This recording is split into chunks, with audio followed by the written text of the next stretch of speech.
এই হাদিসটি শুনবেন আর প্রতিদিন কয়েকবার রাতে ঘুমানোর সময় কল্পনায় আনবেন যে এটা কেমন হাদিস।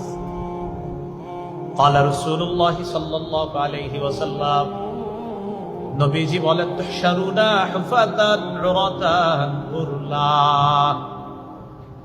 কিয়ামতের ময়দানে তোমাদেরকে উপস্থিত করা হবে, হাশরের ময়দানে তোমাদেরকে উপস্থিত করা হবে, জমা করা হবে। হুফাতা, পায়ে জুতা থাকবে না, উরাতা, দেহের মধ্যে কাপড় থাকবে না, গুরলা, খতনাবিহীন তোমাদেরকে উপস্থিত করা হবে।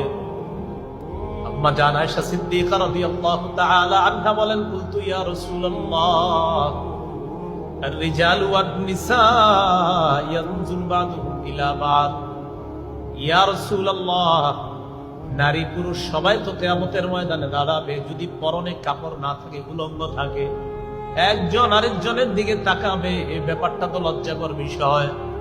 আল্লাহ নবী জবাব দিলেন, আয়েশা, আল আমরু আশাদ্দু মিন আইয়ুহিম্মাহুল জাত, ওই দিনের ব্যাপারটা এত ভয়ঙ্কর হবে, যেই ভয়ঙ্কর পরিস্থিতি মানুষের চিন্তার বাহিরে থাকবে। মানুষ চিন্তা করে যে আমরা মনে করেন আমরা চিন্তা করলাম, হুজুর যেমন দেখা যাবে উলঙ্গ থাকলে এটা হলো আমাদের চিন্তা। নবীজি কয়, না না, তোমাদের চিন্তারও বাহিরে থাকবে এমন ভয়াবহ পরিস্থিতি হবে।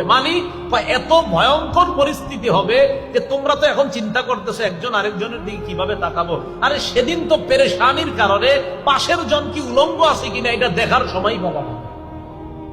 আমি চিন্তা করি মাঝে মাঝে যে পাশাপাশি দুইজন থাকলে একজনের পরনে কাপড় নাই, এটা কিভাবে সম্ভব না তাকানো? তাহলে পরিস্থিতি কতটা ভয়াবহ হলে আমিও তার দিকে তাকানোর সুযোগ পাবো না, নিজের পেরেশানি এতটা ভয়ঙ্কর।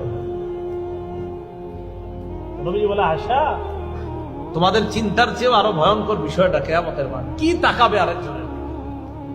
তাকানোরই তো সুযোগ থাকবে না।